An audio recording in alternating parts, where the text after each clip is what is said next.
I told you guys how I found this, right? I had to No. search all of the Oh, stores locally. So what I did was I went and bought addresses and phone numbers of all the local grocery stores, and I uploaded them into my database RI Op Center. Then with my API integration, I synced them to my CRM Investor Fuse, right? And I organized all of the grocery store leads.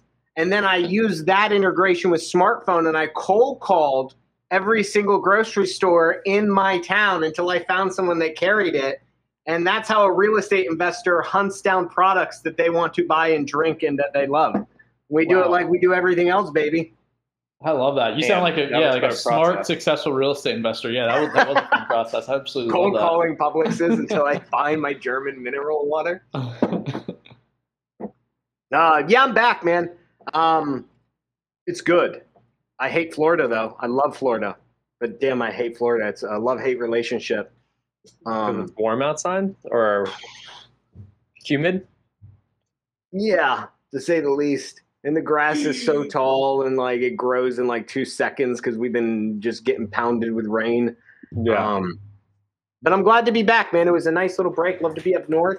Glad I'm not sitting in grandma's house anymore. And I got my setup back on, guys. Thanks for being patient with me. Fuck yeah, dude. Got some good lighting, some clarity of video and audio. Yeah, right. Look at You can, your props, everything is, like, your props clear. in the corner. The hammer. Ooh. I don't know what I was doing without the fucking hammer. I don't know how I was going to lay anything down without. Boom. That's right. That's right. So Very, very good to have you back. I was going to say real quick, John, I can't remember if I had told you. I got breakfast with the Atlas guys that are here in downtown Miami. After breakfast, I went and checked out their spot. I saw their war zone, so to say. They have like 2 computers set up using Investor Fuse. It was super, super cool. Should have snagged some content of that actually, but I'll be hanging out with them a bunch. But after we had got brunch, it was like really hot walking around downtown Miami, and I had a gray shirt on, and Phil was like sweating a lot by the time that we got up to their apartment. And he's like, Carlos, man, I want to tip my hat to you. You're wearing a gray shirt, and you are not sweating at all in this Miami heat. And I was like, yeah, I guess. I was like, I don't know. I guess I'm a little bit more as good as I do in hot weather. I am that much. It's an exact scientific number of how poorly I do in cold weather. So I'm made for being down here. people are different, man. I mean, I was born and raised up north. My body's just different. I'm covered in hair. I'm a fucking Viking warrior. I don't know what else to say. You are a Viking warrior. You're very much a Viking warrior. I'm more of like an island. Yeah, you're like an island boy. You're like island boy hanging out in Miami. I'm definitely an island boy. But yeah, I love it down here. But it was nice to be back home. Saw the real estate, man. I think I told you that. Like, it's crazy the difference in real estate up north versus down here. Their style of track homes. You're always working as a real estate investor. And I was looking at houses, trying to figure out how much the average house. I looked at commercial real estate. I was looking at warehouses. I was looking at just regular residential. I was looking at, me and my wife were talking about duplexes. I'm licensed up in PA, out in Philly, and I had to recently switch my license from a brokerage, and I'm looking for a brokerage in Harrisburg. So I think I'm going to open up a different market up there, Nice. just in my hometown. I would love to scoop up some duplexes and stuff since I have a good base of people too. So not always a vacation, guys. Not always a vacation. Is it ever? When you're, Is a vacation ever a vacation when you're a business owner? Or just enjoy what you're doing? It's deep thinking, always investigating, learning. Speaking of learning, there's been lots of learning going on. Oh yeah, that was this week, right? Mm-hmm. Yes, it was. The Tony Robbins, Dean Graziosi Time to Thrive Challenge. Yeah, you talked about that last week, I think. You said that was, what was it, August 2nd or 3rd or something, right? Yeah, it's the 2nd through the 6th, so tomorrow. So it's going on right now. Going on right now, 2 o'clock. I'll be in meetings. So I caught a little bit just when we did a Eric B reschedule for demoing IF3 because he's super jazzed up about REI Op Center and that integration, which is going to be really, really cool. But yeah, we brought it up just because a lot of real estate people in the space, a lot of wholesalers in the space have been talking about it and even doing some content with Dean Graziosi. Steve Trang and Pace both did some content with him, which was really cool. And it's just talking about the day and age that we're in, which even episode 1 we alluded to. where between COVID and technology, people are just creating information of something that they have experience or knowledge in or claim to. We talked about that on episode 1. And then they're just able to package it, and people want to learn from other people that are maybe just 1, 2, 3 steps ahead of them. Like the example that we gave, it could be intimidating for someone getting into real estate, learning from somebody you're hearing on a podcast, like, hey, I'm doing 50 deals a month. They might just want to learn. Dean Graziosi gives the example of his first ebook, which is like just getting your first real estate deal. So we've seen a ton of stuff like that, but the Tony Robbins and Dean challenge is like every single niche. You can pretty much do it for anything. How to get into yoga, how to, the one example like Pace gave on the show is like what to expect as like a mother, like everything from like formula, diapers, all this best stuff to get. So super, super cool. I only popped in the one day, and I think we'll all have access to the recording, so we'll be able to break that down. But it's just cool, and it's interesting seeing kind of a shift in humanity and kind of how they get down and how we work and how we learn specialized knowledge and package up in information and stuff like that. So it's super, super cool. I'm excited to hopefully spend some time, check out the replays. I don't know how much I'll do of it this weekend, but hopefully over the next week or two and check them out. I'll definitely be reporting back. Yeah, I'm going to watch I haven't watched anything live this week. It's been I was talking to Rachel on our staff this morning. It's been a very meeting week, so I haven't had like a lot of time to do stuff. But I have all weekend, so I'm excited to watch some of the recordings. And just the glimpse that you got, Carlos, was it more hooray, hooray, hoo-ha, you can do this? Or is there like actionable insights on the best ways to do it? It's a fantastic question. I appreciate you asking it. So Absolutely. Day one, definitely a lot of hoorah, hoorah, Tony Robbins type stuff and Dean. But yeah. I probably only caught, so I missed the first 15 minutes when we were waiting for Eric B to show up. So I caught like the back 45 minutes. So I was pretty jacked up just listening to Tony Robbins, his story of how he learned. Same thing that we talked about like last week. Like he pretty much just packaged up interviewing all these people in the finance game for the Money Master of the Game book. The book Papa P recommended about 3-4 weeks ago, Life Force. He was listening to that with the family. Same thing. He just interviewed all these medical professionals. So it is interesting. And I mean, that's what I've pretty much done on podcasts. Like I give my own 2 cents, my own input, but I'm pretty much having a conversation with somebody, figuring out what makes them successful, kind of like their philosophy behind what decisions they've made, successes, failures, anything, and then just packaging it up to whoever follows the Investor Fuse brand. So it's interesting that someone that's just good and has a passion about a certain niche can do something similar as they're kind of discovering it and then sell it. But yeah, definitely a lot of hoorah on the first day.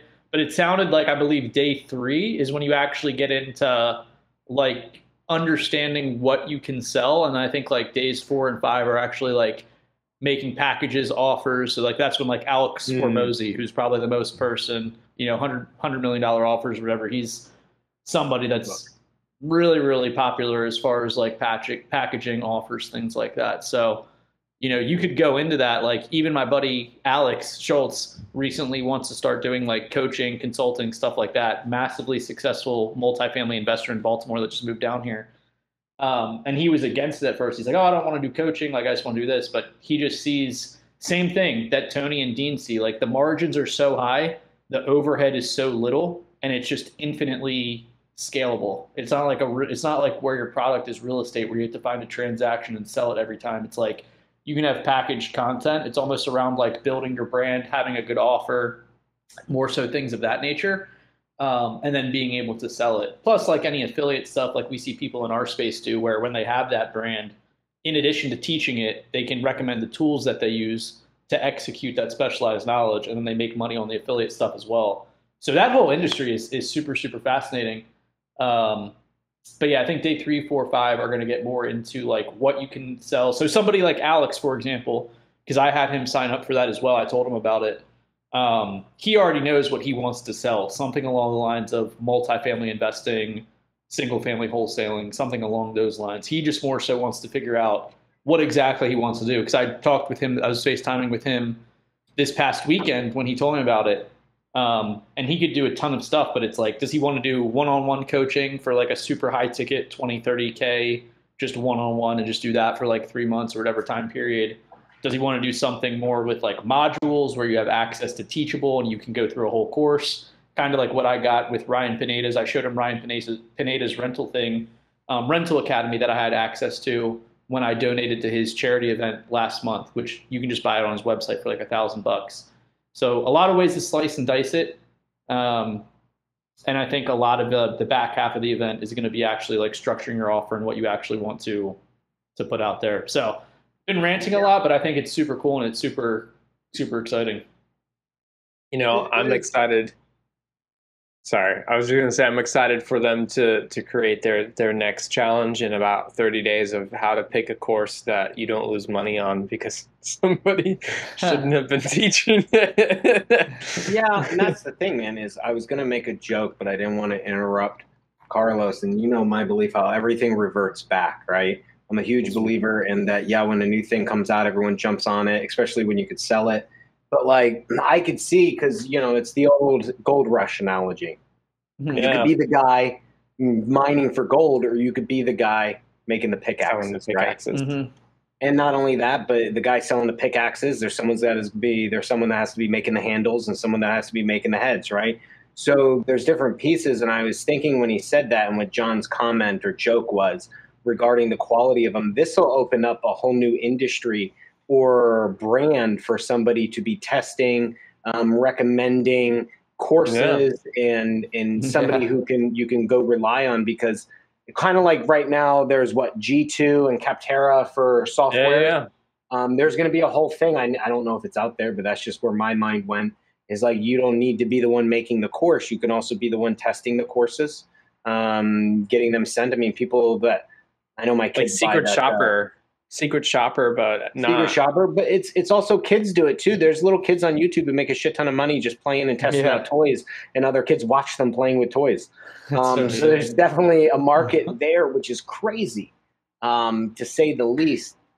I guess I have one question, right? So reason why you said what you said was the margins are good, the market is there, the money is there. You can make money, high ticket, low ticket, quantity, or kind of VIP style. If you had another way to make $10 million, would you still do education? Or is this another route for somebody who says, hey, I have a little bit of knowledge, maybe I can get rich this way? Because when you start thinking like that, that is when you start to run into what John's joking about, where you have people who do it without the experience. I mean, I follow a guy who I kind of resonate with. He's here locally in Florida and Tampa, and he has almost as much experience as me, and I would say maybe even more successful than me because he's niched into something. And he jokes around about it too. He's like, who would you rather learn from? He's like, the person with the experience or the person who's just made the money in a good market. And so I feel like I'm torn at both ends, because you got to educate. You got to learn from somebody. I'm a huge learner and knowledge person. But when you start opening it up to people, you start to open up the liability of scams. You start to open up people who are just in it for the money. And I think, although no matter how good intentioned a lot of these comments or advice is, there could be some major concerns. And it goes to Grant Cardone, right? Somebody is either always selling or being sold. Right? And there are so many sheeps out there, just so many. People think that it's hard to sell something. It's not. You just, like you said, build the brand, and those people most likely will buy something from you just based on who you are and what you tell them to do. And that's the thing, is like, and if someone takes advantage of that community, that could be a problem too. And, you know, you can have baller busters out there, but that doesn't necessarily mean that every scammer is going to get caught, or that you can't have some good information in there, but in the end, you may not be the best person to be teaching it. So I'm torn, man. Like I believe in what you're saying, and I believe that a lot of people could share a lot of things, but there's also a lot of idiots out there who, you know, $99 course, $100 course. And, you know, I saw somebody who commented on, you know, So everyone knows I took Rafael Vargas's training way back, 5 years ago now, whatever it was. Mm-hmm. And at the time he was doing the business, and I have no complaints. But I also read on social media somebody complaining and saying, hey, I'm finally, kind of bragging like I'm successful. This was after I think it was like 2020 or whatever year it was, I got ripped off from doing training with Rafael Vargas or whatever. Mm. And again, my experience, phenomenal. I mean, I didn't rely everything on he said, because obviously I came with my own real estate knowledge, but I just needed some tweaks on my business, and I got no complaints. But then somebody from the same person years later, why that person's still trying to spout off real estate knowledge, it may not be the best, and I got no issues with him. He's phenomenal. I think I got my money's worth and then some. But this other person is saying the opposite, and you start to run into that, right? And I know some other people who are selling courses that no longer do real estate. They're into e-com and crypto and other things, but they still made this course years ago. In 2020, I think it was 2019, back when it wasn't so much of a fad. Mm-hmm. And they're still pitching it, and they're still selling it. And I know someone else who's doing the same thing with their old Podio, and they don't even do wholesaling anymore. They're just selling their Podio. But because they have that brand, people are still buying it. And I think that poses a problem.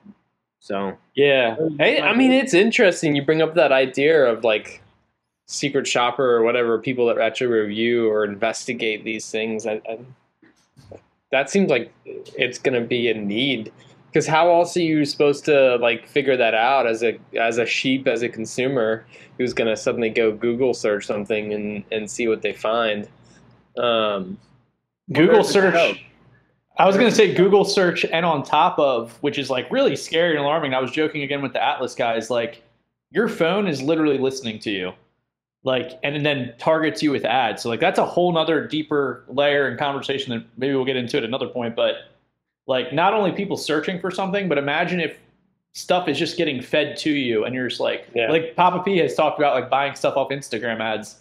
So that's another scary thing, but Papa P, go ahead. I was just thinking about that. Like there's a lot that goes into this. There is, right? And it's like, when you're thinking about and you're talking about these courses, right, or trainings, you really have to start talking about like, I mean, a lot of people are fucking stupid, okay? So there's a joke regarding how, and anybody who sells something, anyone who's a professional all knows, somebody, you're selling a $500 product, they go, oh my God, how's this going to change my life? How can you guarantee me that this is going to work? How can you promise me I'm going to make money off this? How many deals am I going to get? And you're just like, holy fuck, dude, you shut up and buy it because it's $500. But to them, it's a lot of money. Whereas somebody stroking a $50,000 check, they just go, cool, where do I send the wire? And I've experienced both ends personally myself, right? Yeah. I've stroked $5,000, $15,000, $20,000 mentorship checks, and it hasn't mattered. And then there's times in my life where $299 a month matters a shit ton to me back then. You know what I mean? And I think it's because for that person, they're fucking dumb. Mm-hmm. So the ability to stroke a 20, 50K check without asking the person, how's it going to change my life, is because you have certain radar. You have a certain bullshit detector based on your years of experience to gain that success of whether or not this is going to help you. Because remember, I said it earlier when we were joking around before the show about books. I don't read books to gain all of my insight. I just need one thing from it to generate an idea for me to run with it and to do my own thing with that type of advice. Mm-hmm. And so that's the thing. But people who are new, who shell out $99 or $500, or like Carlos said, $1,000 for one course, to some people, that's a shit ton of money. And what they're relying on you on for is for that to give them everything they need. And that's the misconception there, right? That's where that stupidity comes in, is because they don't have that experience to stroke a 20K check and say, hey, John's going to teach me one thing I need to know about software, and that's it. There was no hesitation when I asked John to partner with me. In fact, I thought he might turn me down, right? But I knew John had that thing that I needed. So it was willing to give up, you know what I mean, that partnership. And that's the thing with mentors too, and with these courses. And that's funny, is because I was listening to Mark Cuban, and he was saying how he doesn't believe in mentors. He doesn't believe in paying for mentors. He doesn't have any. He has people he'll talk to, but none that he asks advice, because in the end, he says the decision lies with him. Plus, He didn't say That's interesting. Huh? He doesn't have anybody that he asks for advice from. He said there is nobody that he would give I forget how he worded it, but there's nobody that he would specifically say, hey, this person got me to where I'm at, or this person, there's no one person that he would seek out advice from.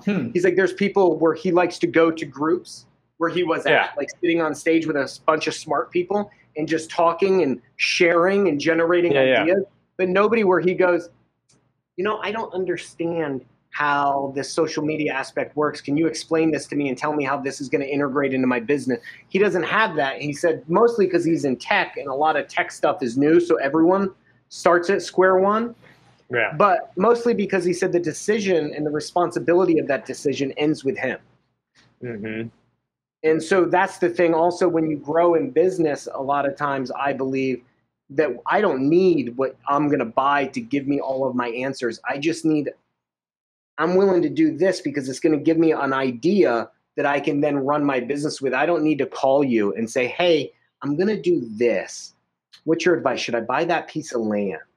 Mm-hmm. How is that going to make me money? What would you do with this land? I've already made my decision. I may need to call John and say, hey, John, I'm missing part of my contract. Do you have some verbiage I could throw in or give to my lawyer to add into my thing? And that may be something, right? And that's the difference between levels. Yeah. Yeah. And that's where I'm at a lot of times is I don't need the training. I can teach myself, figure it out, talk to people, share ideas with people, but there's a lot of stuff I miss.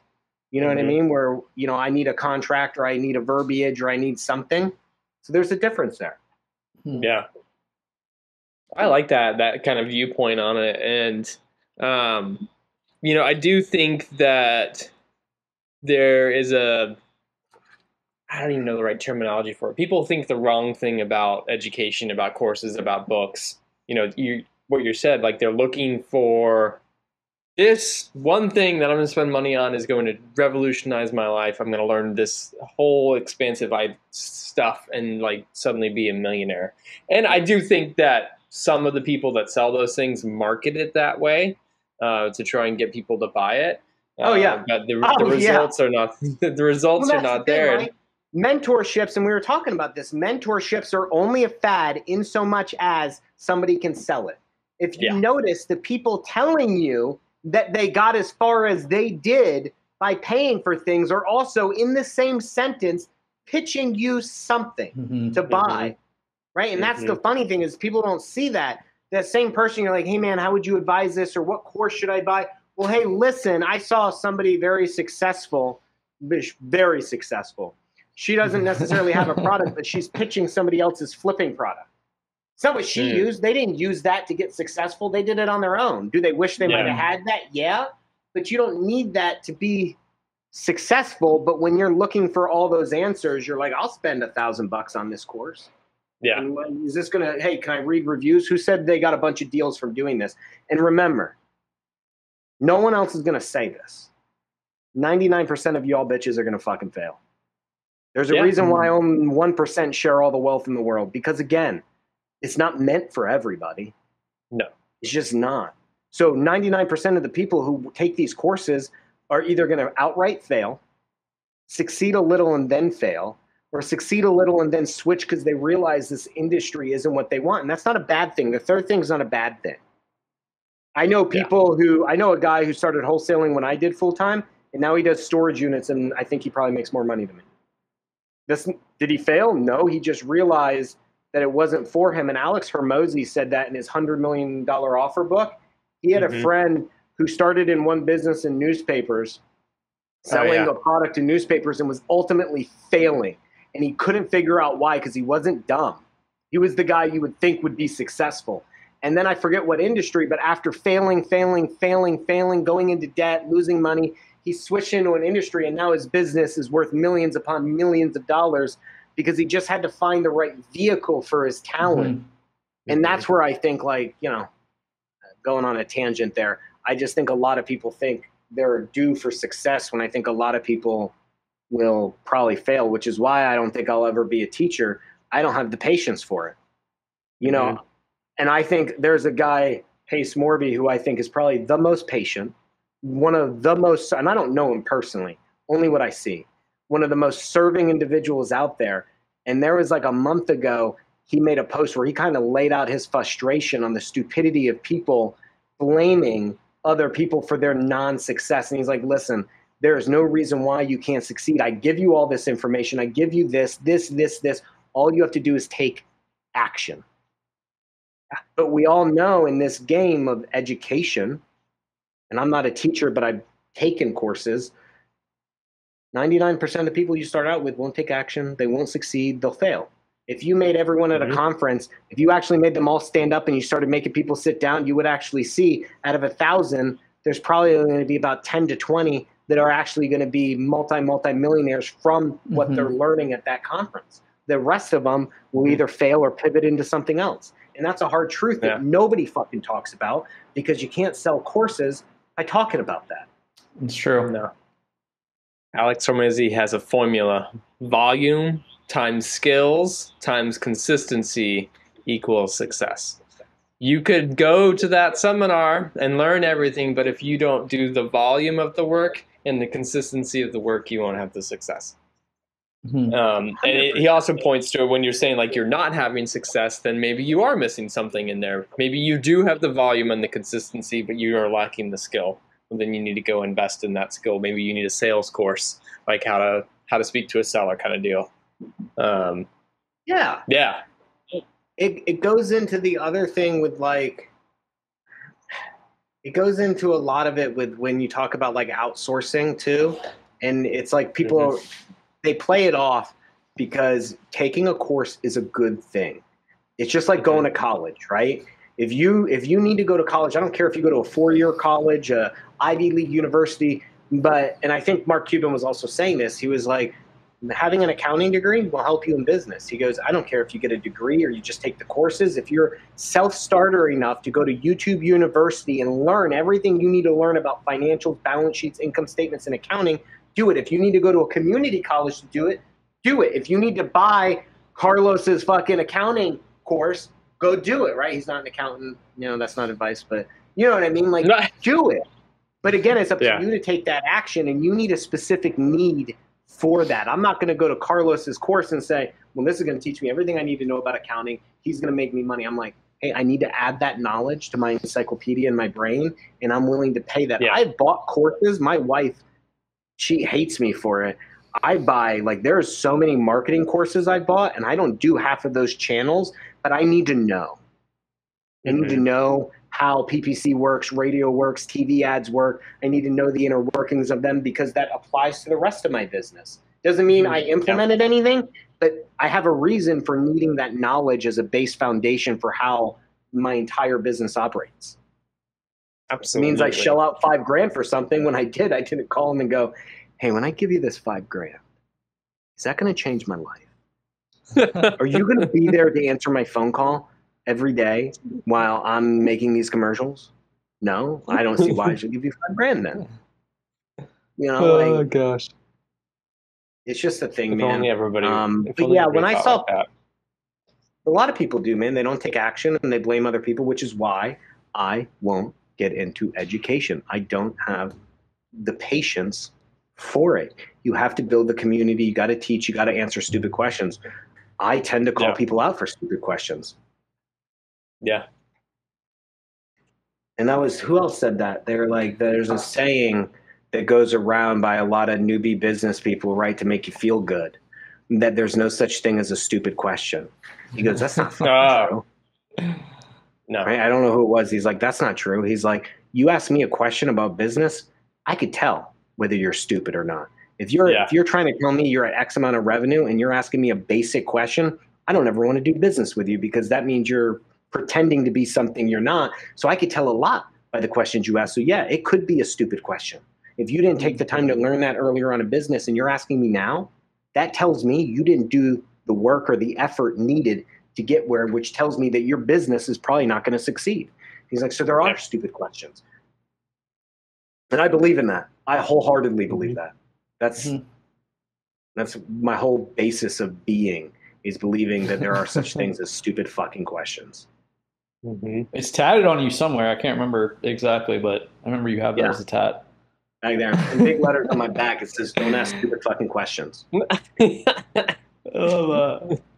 Well, a lot of good wisdom there, but Papa P, according to Dean and Tony, buckle up because, as we said last week, this is on pace. The information and coaching industry is on pace to be $1 trillion industry by 2028. So I know we've talked about it a lot, even from episode 1, 2, and now the last couple, but it's just the way of the world, and it's the way of the world. And it's interesting looking at like sociological and behavioral patterns. That's the one variable that you left off when you were talking about high margins, no inventory, scalability, all that stuff. It's kind of like the qualitative piece that goes into that of why, because people love it.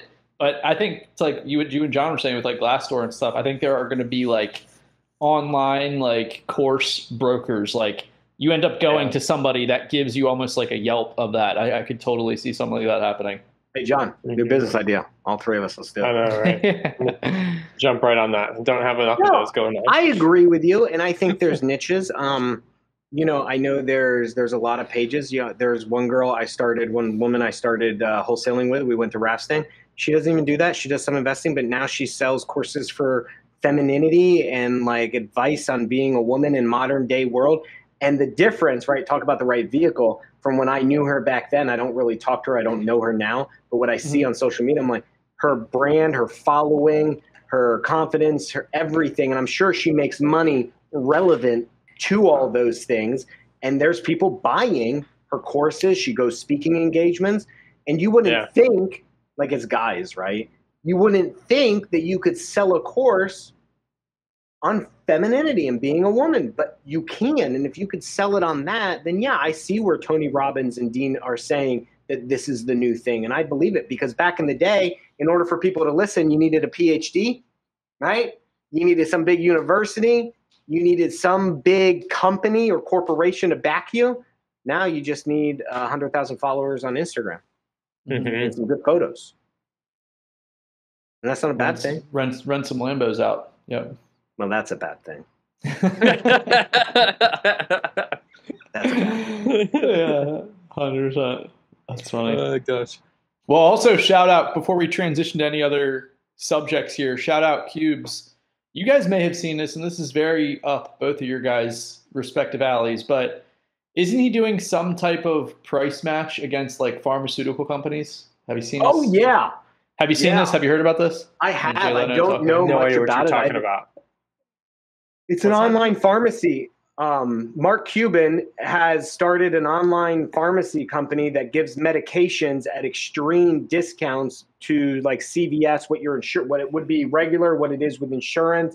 I saw, I can't quote it, but he was posting stuff about it where, people were messaging him, thanking him because his company, the name escapes me.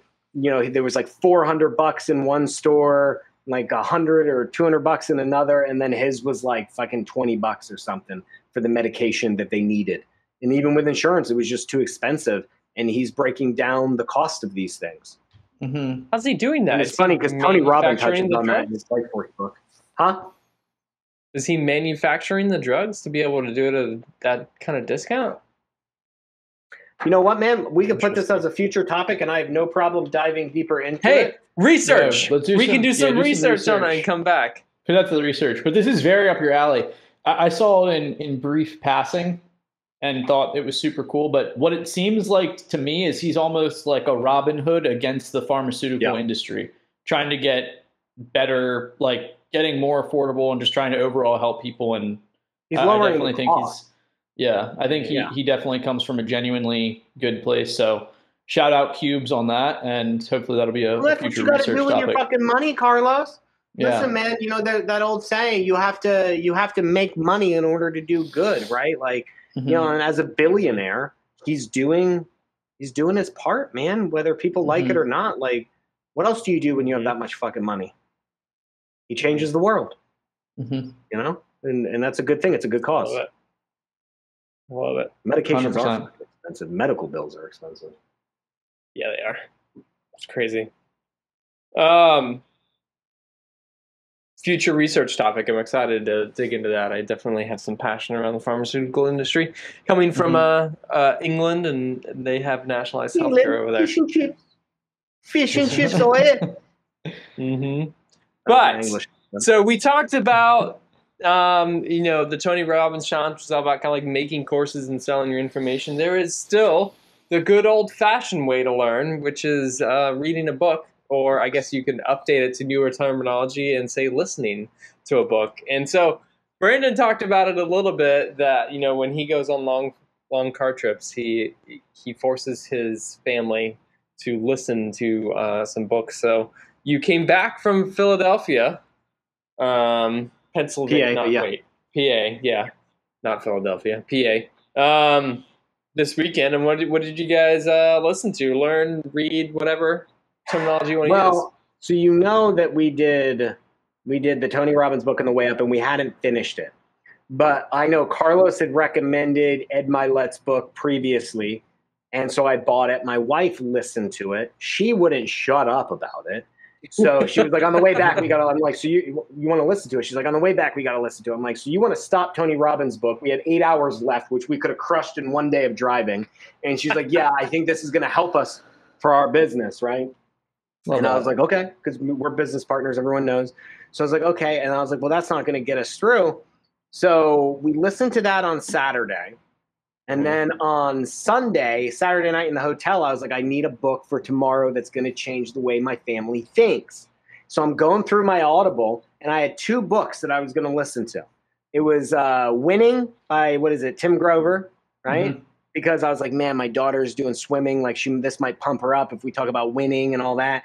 And then there was Who Not How by Dan Sullivan. And I was like, I could really use that right now. Like, coming back, we had all these ideas for business. And so I asked my wife, she's like, Who Not How sounds like a book. And I'm pretty sure, I don't know who recommended it. I'm pretty sure it was Carlos. I got to make sure I give props, because a lot of my good book ideas don't come from me. They come from other people recommending them. So Who Not How. In physical format. Now, I know on the bottom of the screen it says Who Not How, but I want to touch on this. Carlos, did you read this yet? The Power of One More. I have recently read highlights. I could go grab it in my newly organized library over here. Who Not How, I have it in my library. I think I've only read a little bit far ago, but that is one of the most recommended books in real estate masterminds, real estate conversations. Almost like just changing the whole framework of how you see getting things done.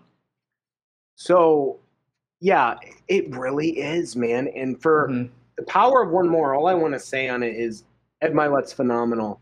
Mm-hmm. A lot of it is his version of stuff you've already heard. So, yes, it was good. It was a very good, I call it like a sugar rush, a very good motivational book. But he did, and I was telling John, and it pertains to the way my business is now of what I needed. So, again, I read a book for just one thing. So this is on page 192. So I went through the whole book going, yeah, I've heard all this before. But on page 192, he said, as a leader, you have to lead to people's basic needs. And I never heard that before. And he said him and Tony Robbins believe in this wholeheartedly, that an individual has 6 basic needs, and you need to lead to them. Otherwise, you're going to lose your flock, or you're going to lose the people that you're supposed to lead, and they won't be on the same page or working towards the same goals. Certainty, right? Like stability. Uncertainty, like variety. Significance, what they're doing is significant work. Love and connection, right? That familial feeling. Growth, they're growing, learning. And then contribution, right? Which is like you're contributing, you're serving. And I never heard any of that. And I've never led. And I do believe I need to be a better leader for my organization. And I never heard that. And I don't lead like that. And he was saying, he's like, if you asked me to go give a speech and you said, hey, I'm going to get a lot of significance or recognition from this. He's like, I turn you down at this stage of my life. He's like, in my 20s, I would have jumped on it because that's how you would have sold me on the idea. Now, he's like, but if you were to tell me I'm going to change lives and I'm going to talk to a group that needs to be motivated, that needs this advice, he's like, that's contribution. Now you're leading me and speaking to me in my language, right? My basic need at my stage in life. And I wanted to call that out to anybody out there running a company, because that, in that book alone, changed my way of thinking. And I just thought that was important. And it's something that, I had never read. So yeah, the rest of the book was good, but that part That was one more spectacular thing that I needed to hear. Yeah, there's two things that stick out for me there, like that, like even understanding each person in your company, what of the 6 things are most important to them, and then the second thing is like how those can change over time. How those integrate too with what you need them to do and your goals. And then, yeah, you're right, changing with time. No one's going to stay at the same stage. And if you're a good leader, you will adjust the way you sell them or pitch the goal or give them their mission and how it's going to help them, right? How it's going to make them feel. I didn't know that. You know, a lot of times in real estate, we think money is the way to lead. You lead by money. I'm going to pay you a lot of money. You're going to make a lot of money. You come here, money, money, money. Yeah. And that works to a certain extent. And that's how I've always led. And I wonder why I go through a lot of people. And I think it's because I wasn't leading the right way. So that's something I want to implement. That was one thing that in that one day of driving that I really learned. I love it, dude. It fires me up. It fires me up anytime like you read, not to cut you off there, John. Anytime like you read or podcast, listen to Let's Talk Real Estate, like literally changes the course of your behavior and your reality, really. Because like it's going to affect ways that you just view things and do things. So I always get fired up when somebody gets, you know, passionate reading something and can just change the way they think or how they're wired, stuff like that. It's pretty cool. I agree, man. I agree. And that's the thing is like, you just need, ready? You need that one more, one thing, that one more thing, right? To put you over the edge, to give you what you need. Now this book, Who Not How, I am so grateful this was recommended to me. Probably, and again, it's simple things, but I've never thought of them. And like, I think that this is the secret sauce to business. This is the secret sauce to business. And it's funny because the other day, prior to listening to this, my wife and I, before we left Pennsylvania, we gave the kids to my mom, the grandma, and we drove around and we talked about what, you know, when we got back, what our goals were, what we wanted to do in business. And she was saying something and I was saying something, and we were speaking on 2 different wavelengths.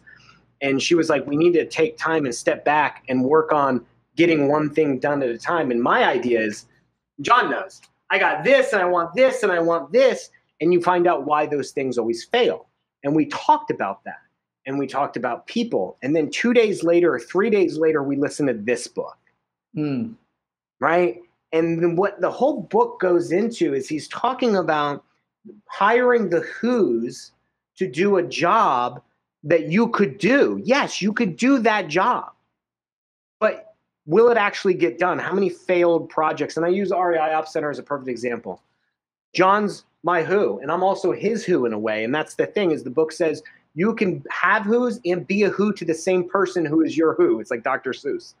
So everyone's providing something for somebody else of what their unique skill set is. And yes, you could do a job, but if you find you have a lot of failed ideas or ideas that never get off the ground, or you find you always have to take multiple steps back, it's probably because you're not first finding the who's to help you achieve your goals.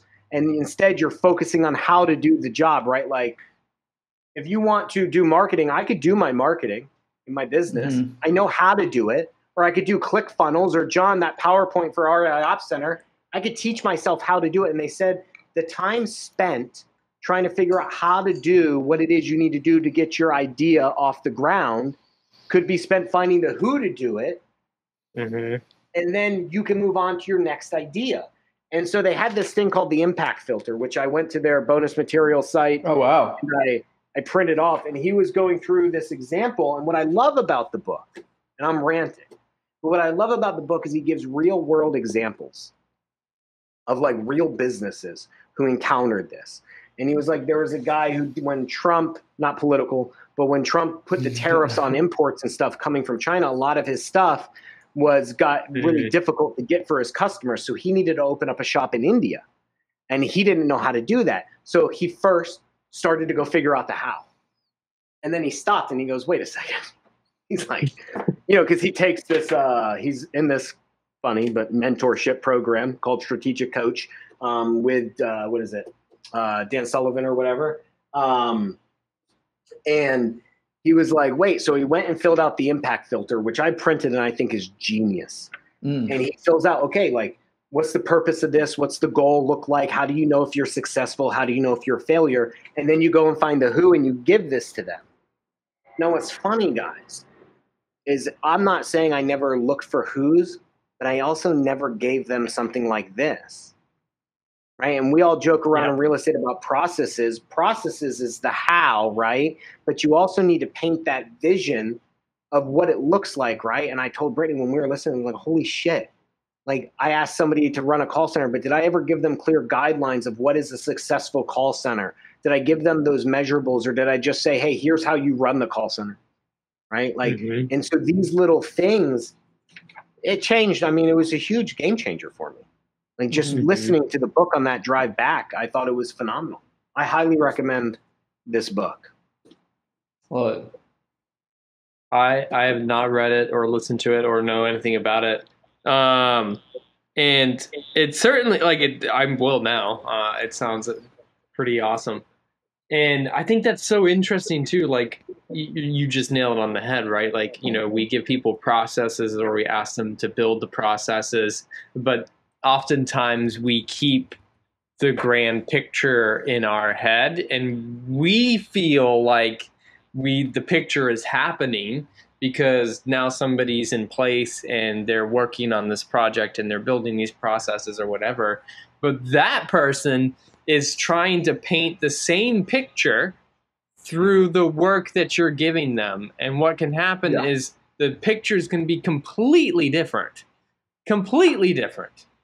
Oh, yeah. Because, and then you'll get to the end of it and you'll be like, this is not what I was imagining at all. But did you tell me? And then you get pissed, right? Yeah, and you're like, I could have done this better myself. And it's the guidance, right? So what do you want to accomplish? What's the biggest difference this will make? What does the completed project look like?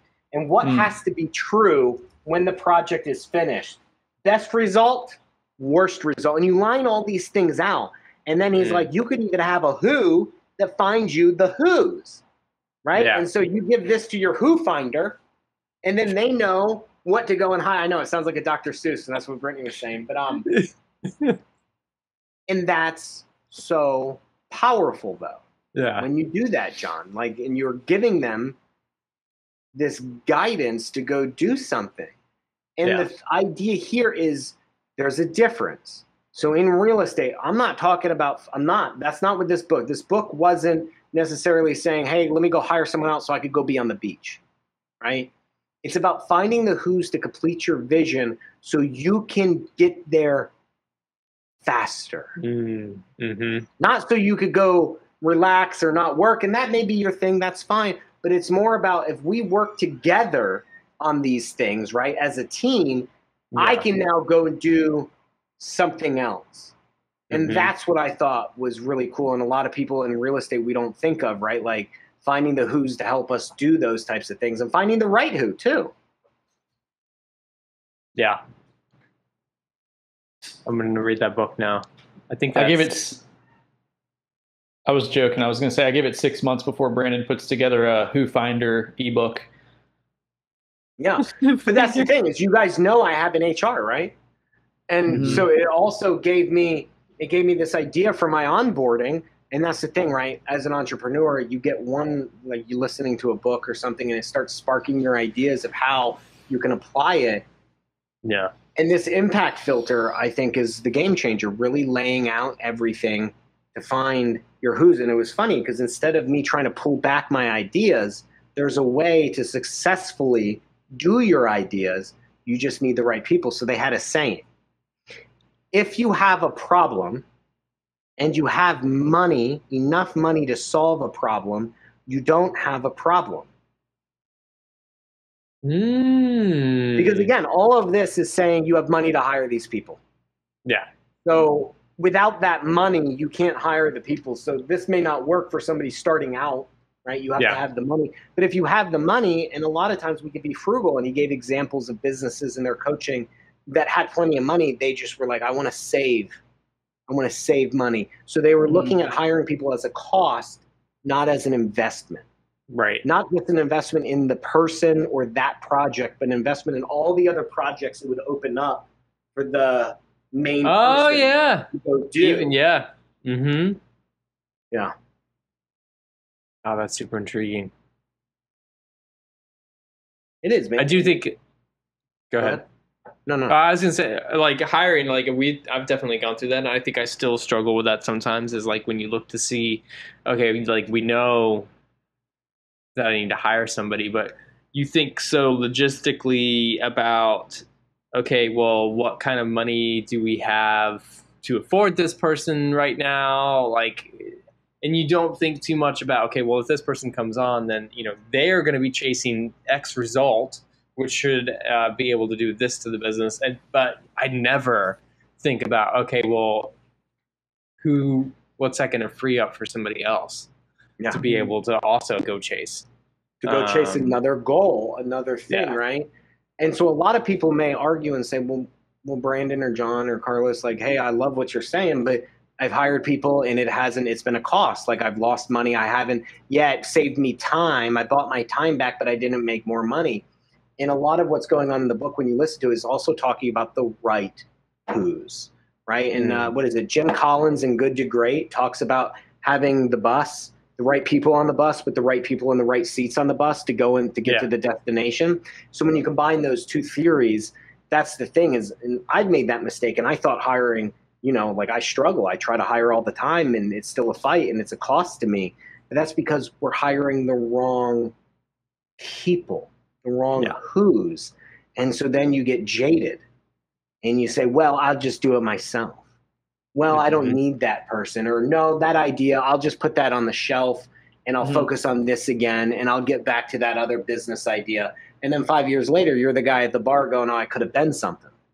Oh man, back in my day, I was somebody, but you're nobody now because you shelved all your ideas because you didn't find your who's.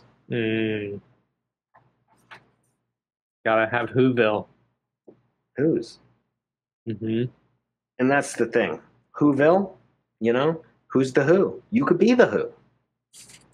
And that's what he was saying. He's like, you don't need to be ashamed to be somebody else's who. Being a who isn't a bad thing. Somebody's your who and you're their who to something else. And he's like, everybody's a who. You just got to find. You got to find. It sounds so Dr. Seuss, but like, find your who. Oh man, having kids and owning many Dr. Seuss books, I will probably be cracking up as I listen to that book. Yeah.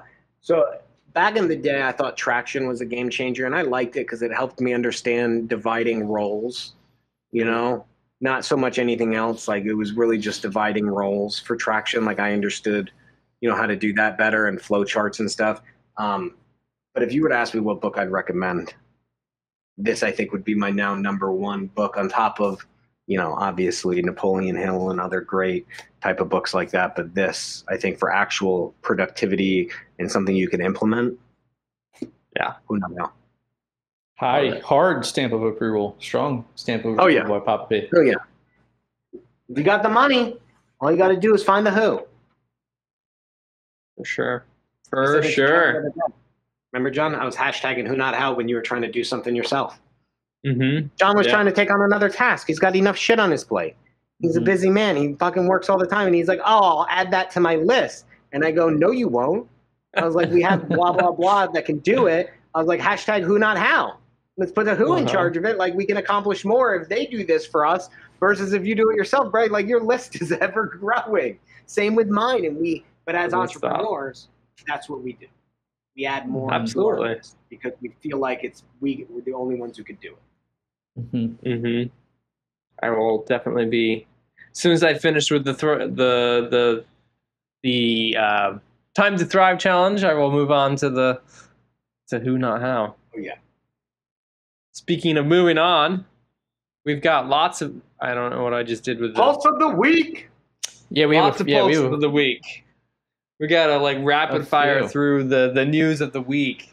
So I think you know the first one there, Carlos. You found the first Pulse of the week. Let's say it that way. Oh yeah. Yeah. So Carlos, fill us in. Mastermind that I was in. Mentioned this guy a couple times. Aubrey Marcus, super chill guy that's all into health and wellness and kind of optimizing life. Co-owned a own your day, own your life company. Exactly right. had a podcast with the best player in the NFL of the last 2 years and most valuable player award last 2 years. And I'm only 40 minutes into it, but I know I'm going to love it just because it's deep thought, consciousness, which is I'm looking it up right now. Oh, dude, you're gonna. It's very much your cup of tea. But that's been huge in the sports world this week, just in news media, because they already kind of rag on this guy, Aaron Rodgers, just for his free thinking, and he's been very open-minded. So definitely check that out on the Aubrey Marcus show. Aaron Rodgers, Aubrey Marcus. I'll report more of it, but you guys will see it's a big pulse of the week this week. Him getting a lot of news on that. The two other ones I'll kick to you guys. Wait. I don't think you even said what happened. You didn't even say what he did. What he said. Oh, he pretty much has said that taking ayahuasca. I don't know how fast we want to buzz through them, but the ayahuasca and mushrooms that he did allowed him to do super, super deep self-reflecting and understanding of himself, which made him more creative on the field and kind of speaking to Ed Mylett a little bit. He's really big on understanding each player, how to connect with them. So he's the quarterback. So he's working with the whole offense, receivers to throw to. Kobe Bryant. I feel like Ed Mylett brought up Kobe Bryant, Michael Jordan. One thing that made them great is not only the literal sport of basketball or football and being able to pass with them and time routes and things like that, but really understanding how they click and working with them off the court to really build that relationship. So that's something that he said is helpful for him, just being able to connect with his team, doing some deep thought, psychedelic type stuff like that. I was FaceTiming with my sister earlier today, who's a pharmacist in DC. And I was telling her about that. I was like, oh yeah, like I love this podcast. And she's like, yeah, watch. She's like, in 5 years, watch and see how many people they start recommending doing like microdoses and stuff like that over anxiety, depression medicine, and things like that. 100%. And in the Fantastic Fungi, which I think we've mentioned before, we were at I was at Aubrey's mastermind in like 2019 range. And one of the head doctors from Hopkins flew out to Malibu to give us the pre-show of Fantastic Fungi. So it's cool seeing this just in the health and wellness space. And, we're talking about cubes and how he's in the pharmacy space. It's interesting how this is 100% going to be a revolution. Even talking to my sister, who's deep in the pharmacy game, people using more like holistic, natural medicine for healing, creativity. Oh, yeah. And I mean, we talk about who are the famous CEOs. We talk about them who like trip or do different psychedelic stuff. Well, got a bad rap, man. If you watch Fantastic Fungi, and we started in my house, we started another one. I can't think of the name. Netflix has two other ones. Open Your Mind. Open Your Mind, and there's one more. It is. There's another one where it goes into the same concept, not just about mycelium or mushrooms, but also other psychedelics and how medically they could be used. But yeah, I fully believe, because I think we're in a society where we just treat the symptoms, right? Like, and it's just medicine. Just here, take this prescription. And that's why in like medical college, like medical school, you have to learn all of these medicines and all the things they're for, because that's how they treat now. Is just like, take this. And yeah, I also want to just side note that Carlos just nicknamed Mark Cuban Cubes. So I didn't know you knew him on that level that you threw out and called him Cubes. But that's Mark Cuban's nickname, apparently, between him and Carlos. Step Brothers. Well, it's in the Step Brothers movie, popular comedy. They call him the Cubes. Oh, okay. But I love it. I'm a big nickname guy, too. That's interesting. I got it up. I dropped it in. I didn't know if we had comments. We could drop it in the comments, but I found it. It's 2 hours and 36 minutes long on Aubrey Marcus's YouTube channel, Aubrey Marcus Podcast. So I'll put that in my queue to listen to in the morning. You're going to love it, dude. Yeah. It's very much, if you're into holistic healing, in addition to just like optimizing your creativity and life. Yeah. Okay, I'll listen to it in the gym. I got to get my ass back into the gym this weekend. So. Same. Love it. A random book recommendation. You mentioned that your daughter swims and you were looking for something to help her win. Alter Ego is a phenomenal book for athletes. It's I can't remember the guy's name. Got it. But yeah, phenomenal book on athletes and how they approach game day. Speaking of game day, somebody's in the middle of the big show. It's game day for Open Door. They are getting called out and fined $62 million for their fucked up practices. Because, yeah, it's about fucking time. Because I lost a lot of deals to Open Door when they would promise sellers how much money they were walking away with, only to ding them later on bullshit fucking repairs. And I remember one guy was like, I'm already in this deep with them, and I don't want to have to start over. You know, they drag them on, they do it. There's a lot of houses that Open Door bought that are just garbage. You know, so I mean, I think everybody knows the busting if you're in the real estate space. If you haven't heard that by now, I think, you know, crazy. I'm curious because I did see a couple people being like, this is why you need to be transparent with your sellers. Do you think that there will be any fallout into, you know, individual investing businesses now that, you know, this is on the radar of the authorities? I guess if they lie, I mean, well, one, most likely not, okay? It's pointless to carry a lawsuit against. And I remember, not to get into it, but I tried a lawsuit once and I spoke to attorneys. You got to have something to go after. Mm-hmm. I mean, you're going to spend a shit ton of money on the lawyer, so you better hope that whatever you're spending on the lawyer, you can actually recoup in some type of victory or gain. So, yeah, I mean, no, is someone going to come after me? It'd be fucking pointless. They would get nothing. They could have all my black, fresh, clean teas or my, you know what I mean? Like, I don't know what they're getting, my excellent book collection. But Open Door was the big ticket, right? Like, set an example by them. But they were lying, man. They had bullshit repair estimates, and they're telling people that they're walking away with more money when in the end... Then you go through a realtor, right? That's what they would say, is even if you went to a realtor, you're going to get less money. Yeah. And it's not... Well, the funny thing is, so it's different when we say it because we don't charge a % transaction fee or whatever they were calling it. They're still charging them fees for the closing. So that's the thing, is the difference with me when I say that is my intentions are that's true because I am paying for everything. Yeah. So you don't pay me a commission. You don't pay for closing costs. You don't pay for title fees. Shit, most of the time if I'm mobile closing you, you don't even pay for the mobile close. I'll pay that notary fee because that's the promise, right? Whereas Open Door doesn't do that. So they're telling you, so when I give you a $200K offer, you're walking away with 200, if not 199, because maybe you didn't pay last year's taxes, right? And we're upfront, and it's in the contract that, hey, and we say it in our pitch. I have a whole script for this. You know, that's what you're going to walk away with it, as long as you don't owe any mortgages, liens, or taxes. That's your responsibility. But Open Door, they didn't pay all that. So how can you say you're going to walk away with more money when that's just not true? You're still charging them everything, or you're building it into your costs. Yep.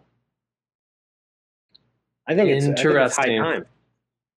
I'm excited for, you know, I think big tech came in, saw an industry and wanted a piece of it and didn't do it the right way. So I'm excited to see how other people like Zillow. I mean, Zillow went at what? Their home buying business went out of business. Yeah. What was that? 6 months ago, something like that? Longer than that? I don't even remember. So I used to work for the hedge funds on the rehab side, right? Like I was their agent, and my job was more of like project manager, and I would get the bids, and I'd have to go inspect the work and all that stuff. And I had a unique qualification with my investment background. So when I met people, I could talk the talk, and I was able to take on their assets. The one thing is where we talk about them coming into this space, Open Door also got dinged for their high estimates. But what people don't realize is like contractors take advantage of these large companies.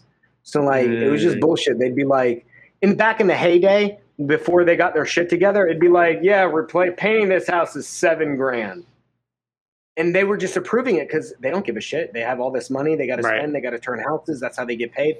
And eventually they started coming out with like guidelines and pricing charts and all that. But the quality of the work was subpar too. I mean, shit renos. Nobody was checking repairs. On it. Yeah. Yeah, it's just horrible. And again, even if I say something, the pictures look good, the asset manager doesn't care, they push it through. And then tenants, and you know, John, like a lot of times, like in this house for tenants, there's a lot of complaints getting stuff repaired by these large companies. And I read that Invitation Homes is having issues and a large amount of complaints with their shoddy repairs and the quality of their rentals, that they're incurring a lot of that, extra expenses based on these things. And that's something that's really hard to handle for these large institutions. Whereas somebody like me, it's easier for me to handle. I don't own. I don't think I told you guys about my fence. I had a tree fall on my fence. Invitation Homes came out in 24 hours. I run from Invitation Homes. Took down the tree. It took 4 weeks for them to replace the panel. Do you know how long it took them to install the panel? 10 minutes. Yeah. I'm like, what? Went through multiple approvals, had to get the bid. They had some guy come out and estimate. They hired somebody to flag the entire yard twice for one panel on a fence. Somebody got paid on that.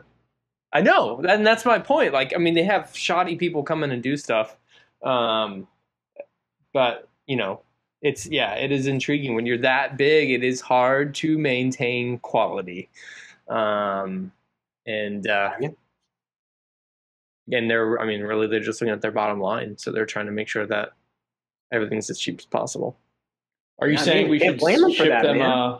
No, I don't blame them for that at all. A copy of Who Not How. They should. But here's the difference, though, and I could get shit for this, but like, this is why I only fuck around with cheaper. I like cheaper rentals. That's my thing. I used to do the $1,400 a month, $1,500, and in my market, that's a lot of money. I know in some markets that's not, but $1,500 in my market back in the day, that was a shit ton of fucking money. And guess what? Those people have standards. They have families. They got kids. They need everything perfect.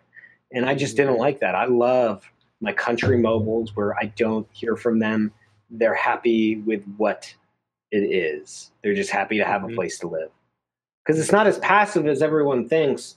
It's really not as passive as everyone thinks. I saw a guy, and this is off topic, but I saw a guy yesterday. He's like, want to know how to retire in 5 years or some shit. Like, I think it was retire in 2 years or something. And it was like, he's like, here's what you do. You buy a duplex in each side. In year one, you cash flow $500. That's $1,000 a month. And he's like, then 6 months later, you do it again. And now you have 2,000. He's like, and you do it again and again. And then you buy 2 of them. And then by the end of year 2 or 3 or whatever it was, he's like, you have $60,000 because you got $500 a door for all these duplexes, $1,000 each duplex. That's $60,000 passive. Now you can retire. Yeah, like, but wow. you got to pay the mortgages. I know. You got to hold the security deposits. You got property management fees. He accounted for that. Like he didn't say it, but I'm sure he accounted for you know what I mean? All those ancillary costs. But anyone who actually has rentals knows you don't touch that fucking money. Yeah.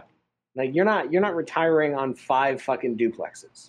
That's not happening. 6 duplexes, whatever it is.